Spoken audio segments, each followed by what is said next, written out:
సభకు నమస్కారం. మన ఆంధ్రప్రదేశ్ ముఖ్యమంత్రి శ్రీ చంద్రబాబు నాయుడు గారు, అలాగే వేదిక మీద ఉండే శ్రీమతి కృష్ణవేణి గారు, అనేక మంది ప్రముఖులు అందరూ ఉన్నారు. నేను వారి పేర్లన్నీ తీసుకొని మళ్ళా మీ సమయం తీసుకోను. చాలా సంక్షిప్తంగా మన ప్రియతమ నాయకుడు, తెలుగు ప్రజల ఆరాధ్య దైవంగా పేరుగాంచినట్టు శ్రీ నందమూరి తారక రామారావు గారి గురించి 4 మాటలు చెప్పి నేను ముగిస్తాను. ఎన్టీఆర్ గారి జీవిత విశేషాలతో ముఖ్యంగా తారక రాము అన్నగారి అంతరంగం పేరుతో తీసుకొచ్చిన ఈ పుస్తకాన్ని ఆవిష్కరించడం చాలా సంతోషంగా ఉంది. ఎన్టీఆర్ శత జయంతి ఉత్సవాల్లో భాగంగా NTR celebration committee, NTR literature and souvenir and website committee ఆ మహానీయుడి యొక్క సినీ రాజకీయ విశేషాలను పుస్తక రూపంలో తీసుకురావడం చాలా అభినందనీయం. ఎంత గొప్పవాళ్ళైనా చరిత్ర దాన్ని తనలో నిక్షిప్తం చేసుకొని చరిత్ర ద్వారా నవతరానికి యువతరానికి తెలియజేస్తూ ఉంటే ఆ పరంపర అలాగే కొనసాగుతూ ఉంటుంది. అందుకని దాన్ని అక్షరబద్ధం చేసి పుస్తక రూపంలో తీసుకురావడం అవుతుందో, అలాగే ఆయన పాత చిత్రాలు వాటి సచిత్రమైన వివరాలన్నీ మన ముందు ఉంచడం అవుతుందో చాలా గొప్ప పని అది. ఆ పని చేసినందుకు శ్రీ టి జనార్దన్ గారిని, వారి యొక్క అలాగే భగీరథ గారిని, వారి యొక్క బృందాన్ని అంతా కూడా మనందరి తరఫున హృదయపూర్వకంగా నేను అభినందిస్తూ ఉన్నాను. ఈ పుస్తకం చాలా ఆకర్షణగా ఆకట్టుకునేలా ఉంది. నేటి తరం తెలుసుకోవాల్సిన అనేక విషయాలు దాంట్లో ఉన్నాయి. అందరూ కూడా పుస్తకాన్ని తెప్పించుకొని చదవవలసిందిగా కోరుతూ ఉన్నాను. నేను ఇవాళ రామారావు గారి గురించి మిత్రులు అనేక విషయాలు చెప్పారు. చంద్రబాబు నాయుడు గారు కూడా సవిస్తరంగా చెప్పారు. ఎన్టీఆర్ కారణ జన్ములు, వజ్ర సంకల్పం కలిగిన వ్యక్తి. నాకు అన్నిటికన్నా రామారావు గారిలో బాగా నచ్చింది క్రమశిక్షణ, పట్టుదల, కష్టపడి పనిచేయడం. ఈ 3 ఉంటే జీవితంలో ఎవరైనా పైకి రాగలం. మనకు ఎన్టీఆర్కి నివాళి అర్పించడం అంటే క్రమశిక్షణ, పట్టుదల, కష్టపడి పనిచేయడం అలవాటు చేసుకుంటే జీవితంలో అది మనం ఆయన పట్ల మన అభిమానంకి సంకేతమే కాదు, ఆయన పట్ల మనకి చిత్తశుద్ధితో ఆయన్ని మనం గౌరవిస్తున్నాం, ఆరాధిస్తున్నాం దానికి అది ఉదాహరణగా మనం చేస్తున్నాను. రామారావు గారు విలక్షణమైన వ్యక్తిత్వం కలిగిన వాడు. ఆయన character, calibre, capacity and conduct ఇవన్నీ కూడా నిండుగా మెండుగా ఉన్నాయి. రామారావు గారి సినిమాలన్నింటిలో ఒక విశేషం ఏంటంటే, సినిమాలు చాలా రకరకాలుగా ప్రజలను సంతోషపెట్టవచ్చు, కానీ ప్రతి సినిమాలో ఆయన సినిమాలో ఉన్న డైలాగుల్లో, ఆయన సినిమాలో ఉన్న పాటల్లో ఒక సందేశం ఉంటుంది. దాన్ని బాగా లోతుగా అర్థం చేసుకునే వాళ్ళకి మాత్రమే ఆ విషయం అర్థమవుతుందని ఈ సందర్భంగా మీకు మనవి చేస్తున్నాను. ఆయన నటుడుగా,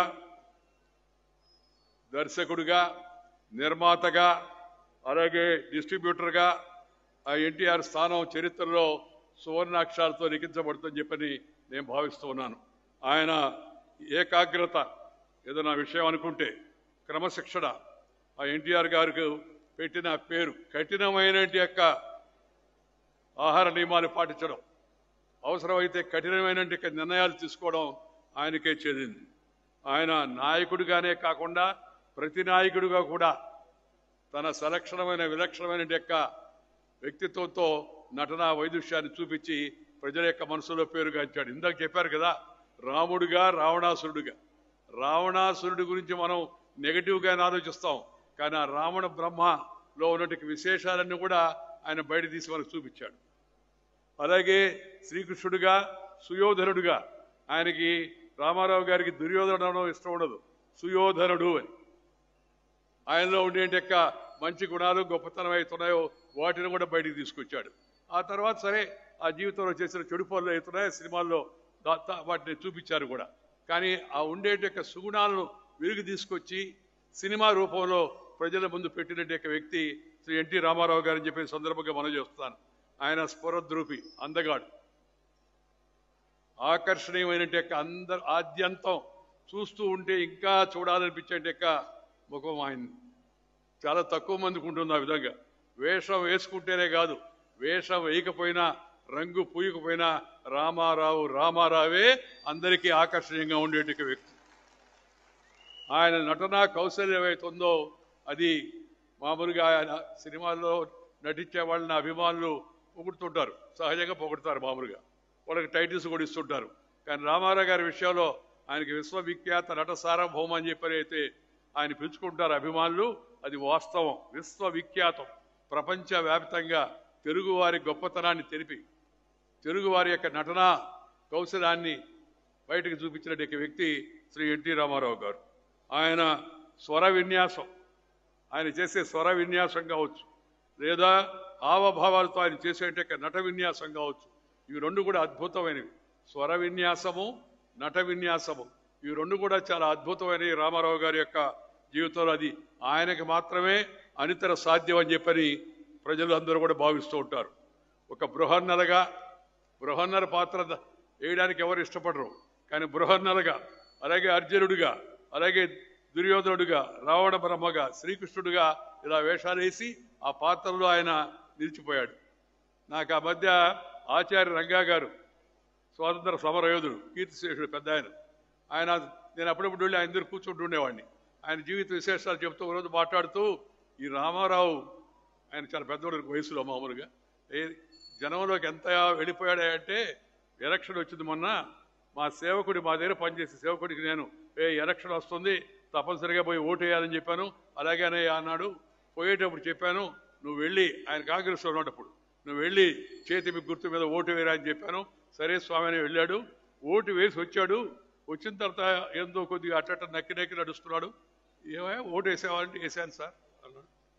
మరి ఎక్కడ ఓటు వేసావు? అక్కడే కదంటే అక్కడే వేద్దాం అనుకొని పోయానయ్యా. ఆడకి పోయి చూస్తూ ఉంటే ఆ సైకిల్ కనపడి, ఆ సైకిల్ చక్రంలో శ్రీకృష్ణ పరమాత్ముడు కనపడ్డాడు. రే దీని మీద ఏమన్నాడు, దాని మీద వేశానయ్యా అన్న. అంటే శ్రీకృష్ణుడు ఎలా ఉంటాడో మనం చూడాల. శ్రీకృష్ణుడు ఇలా ఉంటాడు అనే భావం ప్రజల్లో, సామాన్య జనంలో, పామర జనంలో అందరిలో కూడా బాగా వెళ్ళిపోయింది. దానికి కారణం ఏంటంటే ఆయన చూపించిన నటనా కౌశలం. మనం ఇవాళ ఆయన వజ్రోత్సవాల గురించి మాట్లాడుకుంటున్నాం, మిగతా విషయాల గురించి నేను ఎక్కువగా ప్రస్తావించను. ఆ సినిమా యొక్క ఆయన గొప్పతనాన్ని ఎలాంటి నటన చేసి ఎంత జనాన్ని, ఆ ఎన్టీ ఓడు సినిమా చూడాలని నాటుండేవాడు ఊర్లో వాడు. ఎన్టీ ఓడు మామూలుగా మాట్లాడితే, ఆ ఎన్టీ ఓడు సినిమా చూడాలి రా, ఏం చేశాడు రా అని చెప్పి ఎడ్ల బండ్లు వేసుకొచ్చి సినిమాలు చూసి జనం వెళ్ళే పరిస్థితి ఆ రోజులో ఉండేది నా చిన్నప్పుడు అంతా కూడా.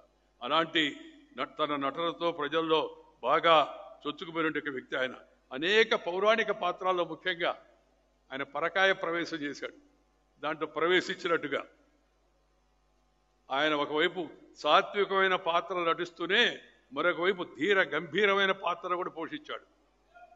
యుక్త వయసులో ఉన్నట్టు భీష్మ, ఆయన చిన్న వయసులోనే భీష్ముడి పాత్ర వేశాడు. భీష్ముడు ఎలా ఉంటాడో మనం చూడాల. భీష్ముడు అంటే ఎన్టీ రామారావు గుర్తొచ్చే విధంగా ఆ భీష్మ పాత్రను నేటికి కూడా ప్రజలు మర్చిపోలేట అనుకుంటే, భీష్ముడు అంటే రామారావు గారు కనపడేట పరిస్థితి వాళ్ళకి తీసుకొచ్చాడు. ఆయన దాదాపు 5 దశాబ్దాల పాటు చిత్రరంగాన్ని ఆయన తన అసమాన నటనా ప్రతిభా పాటవాలతో శాసించాడు. Really dictated. దాంతోపాటు వ్యక్తిగతంగా తాను మెచ్చిన మహనీయుల పాత్రను అందంగా చెక్కి దాన్ని మన ముందుంచే ప్రయత్నం ఆయన చేశాడు. ఆ పాత్రల ద్వారా నటించి మెప్పించారు. శ్రీనాథ కవి సార్వభౌమ వంటి చలనచిత్రాలు ఎందుకు నిదర్శనం. శ్రీనాథుడి పేరుతో సినిమా చేయడం అంత సులభం కాదు, కానీ ఆ శ్రీనాథ సార్వభౌముడు ఆయనకి ఏ అయితే పాత్రలు నచ్చాయో, చరిత్రలో, పురాణాల్లో, ఇతిహాసాల్లో ఏ పాత్రలు నటించాయో ఆ పాత్రలన్నింటిలో కూడా ఆయన నటించి ఆయన మనల్ని అందరూ కూడా మెప్పించేట ప్రయత్నం కూడా చేశాడు. నాకు రామారావు గారి పట్ల అభిమానం కలగడానికి 3 కారణాలు. 1 ఆయన క్రమశిక్షణ, 2 పట్టుదల, 3 చిత్తశుద్ధి. ఈ 3టితో పాటు అన్నిటికన్నా తెలుగు భాషపై ఆయనకు ఉండే అభిమానము, ఆ తెలుగు భాషకు ఆయన ఇచ్చినట్టు గౌరవము, తెలుగు భాషను ప్రపంచవ్యాప్తంగా ఎక్కడికి వెళ్ళినా తెలుగు భాషలోనే మాట్లాడి అందరినీ మెప్పించి మన యొక్క భాషా మాధుర్యాన్ని ప్రపంచానికి తెలియజెప్పడంలో ఆయన చేసిన కృషి కూడా అది నాకు ఒక రకమైన అభిమానాన్ని సంపాదించింది. ఆ తర్వాత ఆయన పార్టీ పెట్టుకున్నాడు. దానికి తెలుగుదేశం పేరు కూడా తెలుగుదేశం పార్టీ అని పెట్టారు. అది వినేటప్పుడు అందరికీ ఆశ్చర్యంగా ఉంది, తెలుగుదేశం ఏందయ్యా అని. నన్ను ఎవరు అడిగారు, మీరు తెలుగుదేశంలో చేరతారంటే, లేదు నేను భారతదేశంలో ఉంటానయ్యా అని చెప్పి నేను నవ్వుతూ మామూలుగా అది భారతదేశం, ఇది తెలుగుదేశం అని. కానీ ఆ తెలుగుదేశాన్ని పెట్టి కొన్ని నెలల్లోనే ప్రజల్లోకి వెళ్ళి కాంగ్రెస్ వ్యతిరేక వాతావరణం, అప్పుడు అంతకుముందు నేను జైపాల్ రెడ్డి గారు మేము అసెంబ్లీలో ఉన్నాం. కాంగ్రెస్ యొక్క ప్రభుత్వం అవినీతిని, అసమర్థతను, అక్రమాలను వాటన్నిటిని బయట పెడుతూ ఉండేవాళ్ళం, ముందుగా ఉండేవాళ్ళం. పత్రికలు కొంత ప్రచారం కూడా ఇచ్చేవి. ప్రత్యామ్నాయంగా ఎదిగామంటే ప్రత్యామ్నాయంగా మేము సరిపోతామని జనం అనుకోవాలి. మంచివాళ్ళు వీళ్ళ పార్టీలు మంచివి, కానీ వీళ్ళు గెలవలేరు అని. ఆ సందర్భంలో తక్కువ సమయంలో 9 నెలల్లో పార్టీ పెట్టి ప్రజలందరినీ ఆకర్షించి కాంగ్రెస్ పార్టీని మొట్టమొదటిగా రాష్ట్రంలో ఓడించిన ఘనత శ్రీ ఎన్టీ రామారావుకి దక్కింది. అలాగే దేశ రాజకీయాల్లో కూడా ఆయన ఈ కాంగ్రెస్ ఇతర పార్టీలన్నింటినీ ఒక చోట చేర్చి, అన్ని పార్టీలు కాంగ్రెస్ వ్యతిరేకిస్తూ ఉండేవి, కానీ కాంగ్రెస్ ఎన్నికల్లో గెలిచేది. ఎందుకంటే వీళ్ళు ఎవరికి వాళ్ళు పోటీ చేసేవాళ్ళు. అన్ని పార్టీలను దగ్గర చేర్చి ఆయన నేషనల్ ఫ్రంట్ అని ఏర్పాటు చేసి కాంగ్రెస్ యొక్క ఢిల్లీ పెత్తనాన్ని కూడా సవాలు చేసి అక్కడ ఆయన తన శక్తి సామర్థ్యాలతో, తన యొక్క ఓర్పుతో, నేర్పుతో, దక్షతతో మరి నేషనల్ ఫ్రంట్ని దేశంలో అధికారంలోకి తీసుకొచ్చేందుకు ఆయన ప్రయత్నం చేశాడు.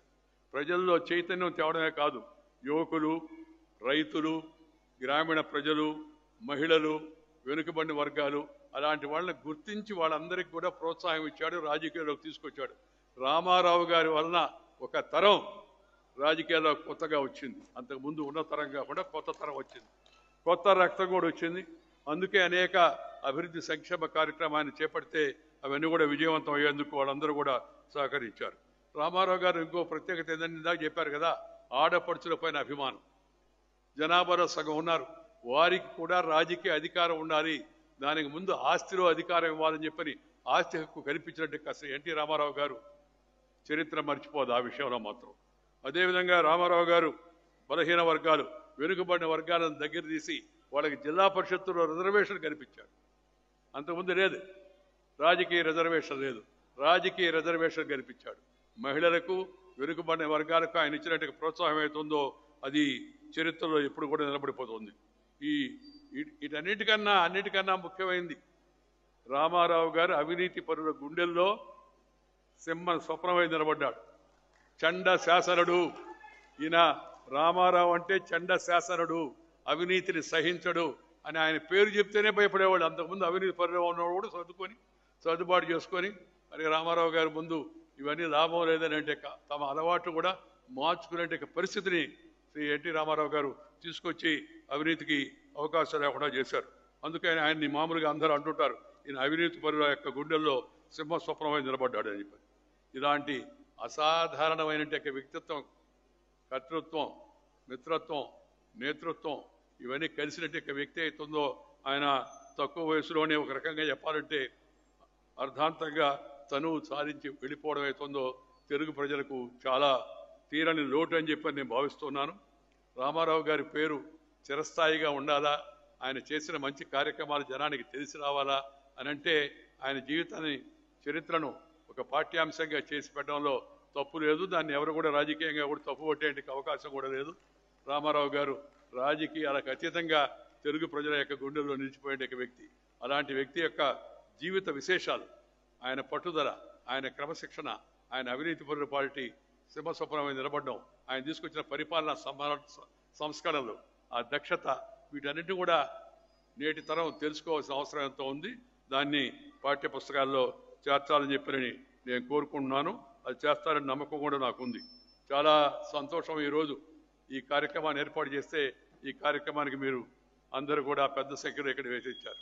నన్ను కూడా వచ్చి జనార్దన్ గారు పిలిస్తే నేను తప్పనిసరిగా రామారావు గారి పేరు జరిగే కార్యక్రమానికి తప్పనిసరిగా వస్తాను. ఆ కార్యక్రమంలో పాల్గొవాలని నాకు కూడా ఆసక్తి ఉందని చెప్పాను. నేను ఇప్పుడు రాజకీయాల్లో లేను, ఏ పార్టీలో కూడా లేను. రాజకీయాల గురించి, వ్యక్తుల గురించి, వ్యవస్థల గురించి మాట్లాడతాను కానీ రాజకీయ పార్టీల గురించి మాట్లాడను. అందుకని రాజకీయ విషయాలు నేను స్పృశించను. రాష్ట్రంలో, దేశంలో, గ్రామీణ ప్రాంతంలో పుట్టి ఒక అత్యున్నత రాజ్యాంగ పదవికి దాకా చేరుకొని, రెండవ అత్యున్నత రాజ్యాంగ పదవి దాకా చేరుకున్న తర్వాత కొన్ని విలువలు, కొన్ని సాంప్రదాయాలు, కొన్ని పద్ధతులు పాటించాలి. ఆ పద్ధతులు, పరిమితులకు లోబడి నేను ఎక్కువ విషయాలపైన అంత లోతుగా మాట్లాడని చెప్పి సందర్భంగా మనవి చేస్తూ, శ్రీ నారా చంద్రబాబు నాయుడు గారు రాష్ట్ర ముఖ్యమంత్రిగా వచ్చిన ఈ అవకాశాన్ని సద్వినియోగపరుచుకొని రామారావు గారి స్వప్నమైన పేదరిక నిర్మూలన, ఆర్థిక అసమానతల తగ్గింపు, ప్రాంతీయ అసమానతల తగ్గింపు, ఆ దిశలో ముందుకు వెళ్ళాలని, ఈ యొక్క పేదరిక నిర్మూలన, అసమానతల తగ్గింపు ఇవన్నీ కూడా ఒక రోజు 2 రోజులు అయ్యేవి కాదు. దానికి ఒక దీర్ఘ ప్రణాళికతో వారు నిన్న విజన్ 47 అని పెట్టారు. ఈ విజన్ని దృష్టిలో పెట్టుకొని క్రమం తప్పకుండా వాటిని అమలు చేసేందుకు గట్టిగా ప్రయత్నం చేయాలని, ఆ ప్రయత్నం విజయవంతం కావాలని చెప్పని ఈ సందర్భంగా నేను ఆశిస్తూ వారికి శుభాకాంక్షలు తెలియజేస్తూ మీ దగ్గర సెలవు తీసుకుంటా. నమస్కారం. జై హింద్.